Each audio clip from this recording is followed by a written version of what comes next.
Chapter 3 No Pets. The next morning I wake up in my new bed, in my new room, in Hamlet, Illinois, USA. From the kitchen I hear the sounds of crumpling newspaper and cupboard doors banging. "Aha!" shouts Bape. "Mixing bowls!" I lie back on my pillow and let my eyes wander over my things, trying to get used to seeing them there. Last night when I returned from the woods, Ma helped me settle my room. We put my clothes in the closet and my red elephant quilt on the bed. We put my rock collection on one shelf and my school photograph on the other. We piled my colored pencils and paper on the top of my desk. I can see the colored paper and drawing pencils now. They remind me of my Aunt Perrine back in Bombay. Aunt Perrine makes magic with a piece of colored paper. She folds the paper, she fans the paper, she turns the paper into a star or a sailboat or 1,000 other things. She claims folding paper is an ancient and very sacred art form. Once she shared her sacred art with me. She showed me how to make wishes come true. I climb out of my bed and reach for a pencil and a piece of red paper. Then, sitting cross-legged on the floor, I write, "I wish I had a pet." I fold the red paper the way my aunt showed me, lengthways and sideways and back and forth. When I finish, I have a red bird with my wish folded in its wing. I put on shorts and a shirt. I brush my teeth and hair, but not with the same brush. Then I take my bird outside. I need a place to set it free. In the backyard of the apartment house is a table. I climb on top of it and wait for a good breeze. When it blows, I toss my bird high into the air. "Ood," I whisper, "fly." The bird goes with the wind, up, up, up. It drops to the ground, down, down, down. It plops into the grass.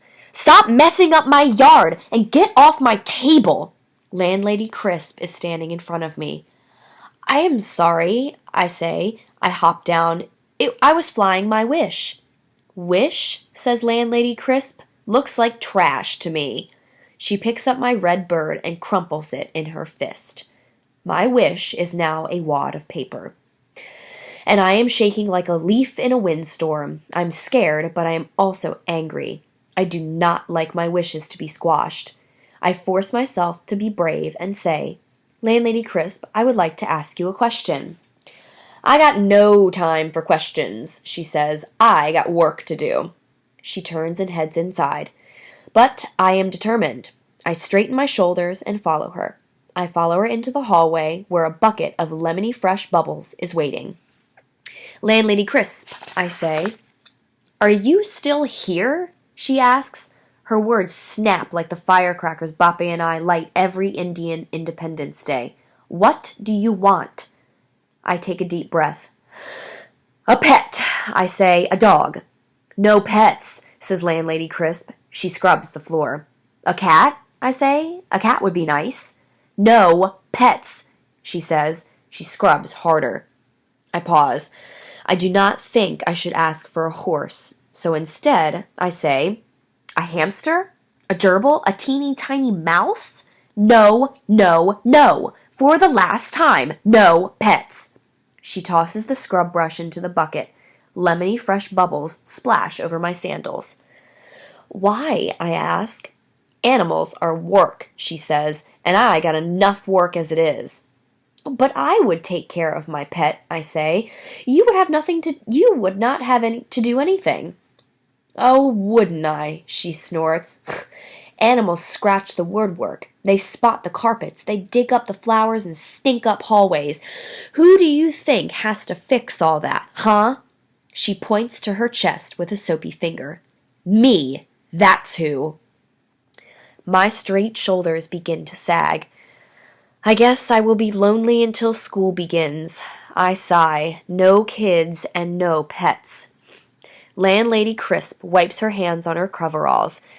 "Listen, kid," she says in a voice that is not so snappy. "I feel bad for you. I really do. But when Mr. Crisp died, he left me this whole building to take care of by myself. It's a lot of work, more than I can ever get done. I can't do more than I already am."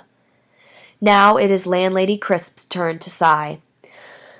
What I wouldn't give for an hour to myself, to put up my feet or visit a friend, or just do nothing at all. That would be paradise. Her voice trails off. The hallway grows, quiet as a temple. She shakes her head. Enough, she snaps. I got work to do. Get out of here, kid. Go on. Scat! Another American expression. And even though I had never heard that word before, I understand what it means. I scat.